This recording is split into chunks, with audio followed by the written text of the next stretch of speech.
So I said last week that I really didn't like the new show on Showtime, Good Lord Bird, with Ethan Hawke as John Brown. And I got a lot of pushback. People said they really liked it. A lot of people have said it's great. And I decided, well, maybe I just got off on the wrong foot with it. I watched the very beginning of it when the character says, some people, black folks, hate him and think he's a white savior. It hit my ear wrong, and maybe I gave the whole thing an unfair greeting because I was primed to not like it because of that moment early on.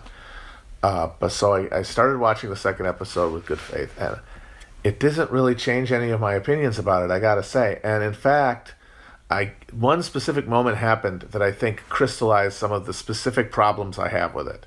And it was, in the second episode, the main character, who is this young boy, former slave boy, who is part of Brown's band, but then separates off and is in cross-dressing as a woman, ends up in Missouri, across the border from Kansas, among slaves, and enslaved, I think, at a brothel. And a character refers to the ruffians, the border ruffians, who would go across the border to rustle cattle and intimidate and attack free staters and vote, most importantly, vote in elections for things like, the various slave state constitutions from one of the two competing governments that was always being established in the Kansas area. Them rebels find out you was on that high floor picking at them white whores. They'll cut out them little grates hanging between your legs and stick them down your gizzard.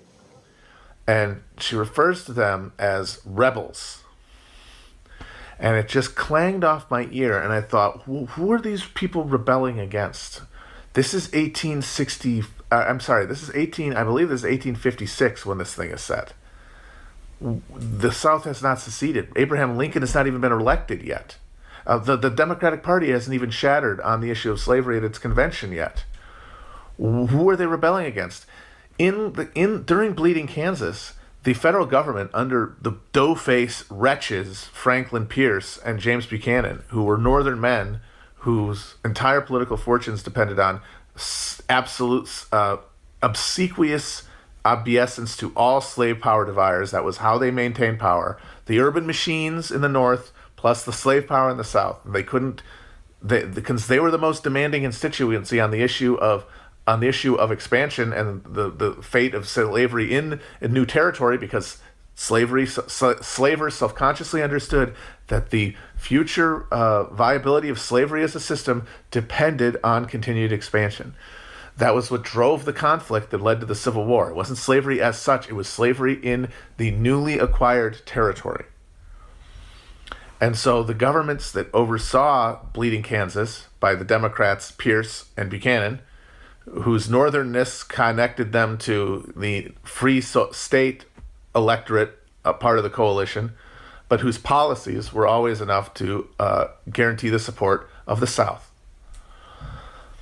So that incentive structure meant that the federal government consistently recognized the pro-slavery legislatures in Kansas and declared the free state constitutions illegal, which meant that the laws passed by the pro-slavery legislatures had the force of law insofar as, if the pro-slavery forces enforced them with violence, the state, in the form of the local and very small federal troop deployment that was there at Forts Leavenworth and one other place I can't remember right now, but Dodge, I think,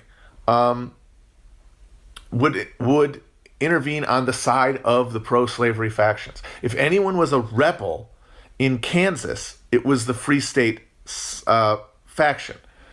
They were in the disfavor of the federal government, which was the arbiter of power there. And because Missouri was right there, filled with drunk, dirt farming Southern whites who hoped to scratch a few dollars out of the soil after coming a cropper in the settled territories, there's the settled states, would just pour over and overcome everybody with numbers and violence if numbers wouldn't do. And I think and this is not just nitpicking, because to me that for one thing reflects a misapprehension of the strategic situation that John Brown found himself in when he did things like carry out the Potawatomi massacre, which is considered the blackest stain on his reputation, and the thing that makes even people who support him, like as figure him to be a progressive or virtuous character in history, have to acknowledge was a overexertion of mania caused by some sort of an imbalance.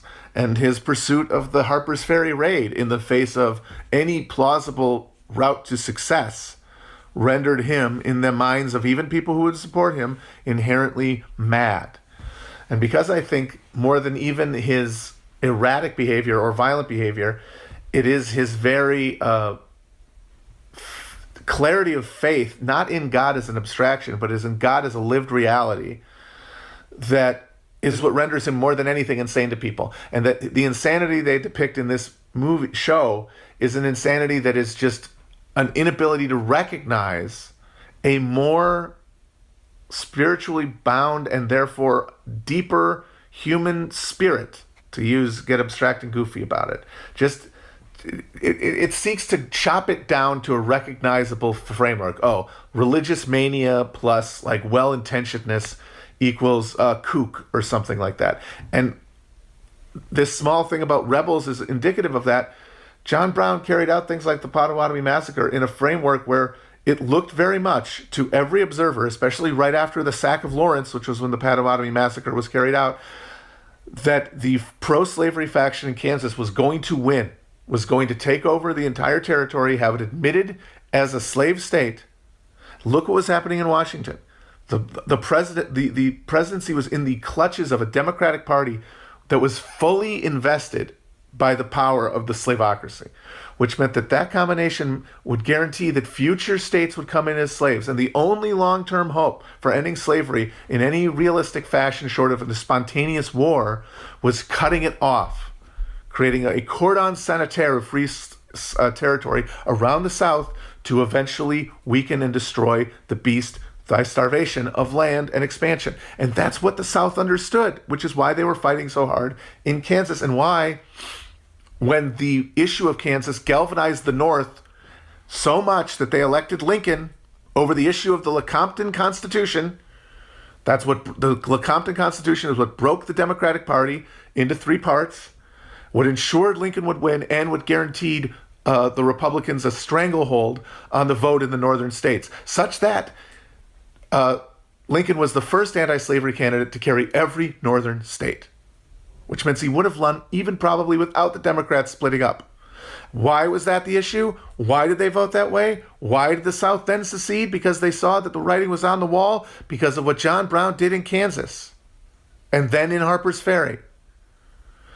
Which means that assuming that they were mad or bloodthirsty or erratic, assuming that, not knowing it through textual analysis, which, come on, nobody reads anything. You're just going off reputations. You're just looking through the prism of history through sort of a broad humanist lens.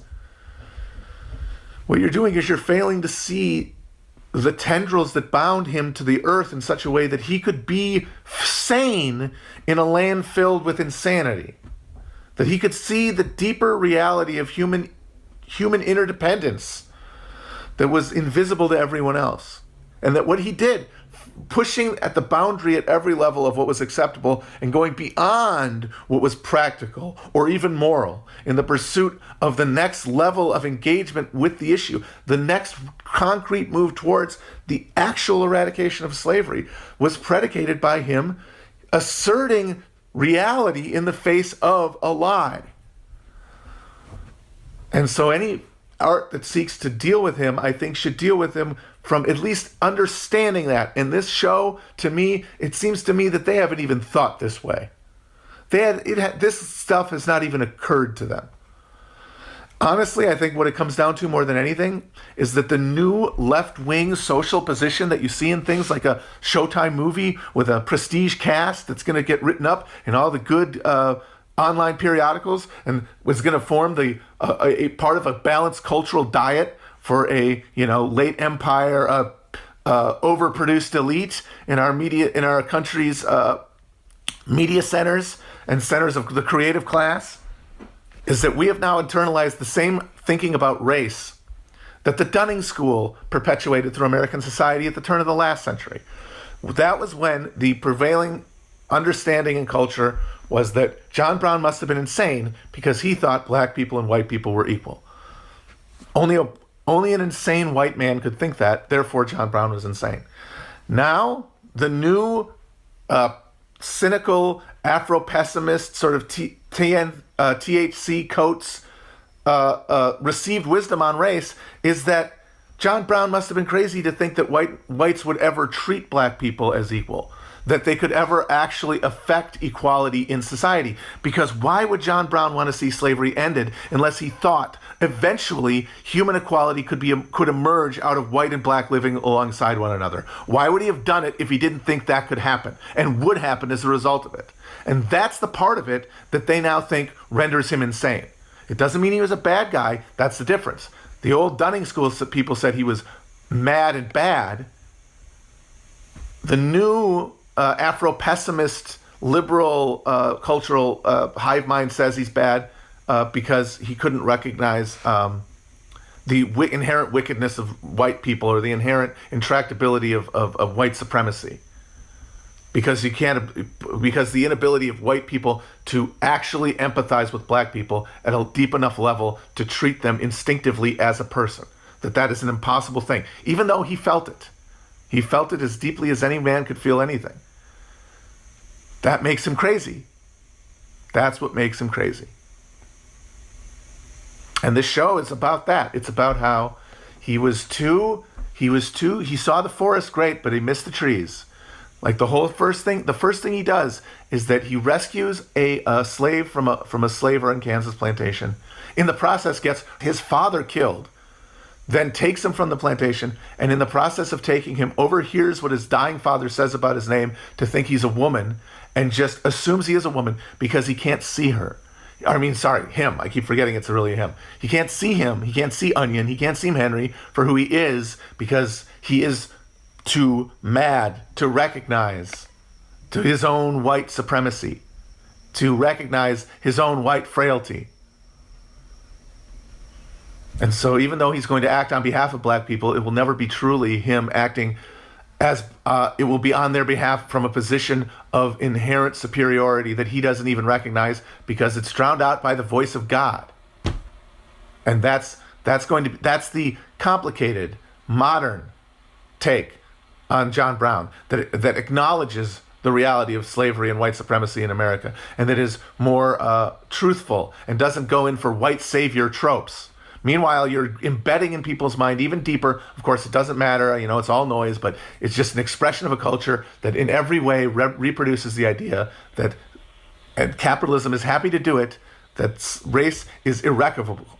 For reactionaries, it cannot be reduced because it's real. It constitutes an actual difference of some sort of spiritual or genetic disjunction that cuts off the obligation between humanity. It says you are not part of it anymore. The other says that white people believe that too much for it to ever actually be defeated, which then means there can only be conflict. There can only be conflict over resources and victory and defeat. There can be no reconciliation because there could be no equal terms for a social contract. And the question then is, who's going to win that fight? And given the numbers in America, if push comes to shove, and that's where everybody gets pushed, either on the right or the left, the answer is going to be their own kind, because it's who's at the end of the day they're going to trust. So anyway, not a fan so far. We'll see. I'm going to watch all of it. That's okay. I'll keep watching that garbage, as our friend Donald Trump.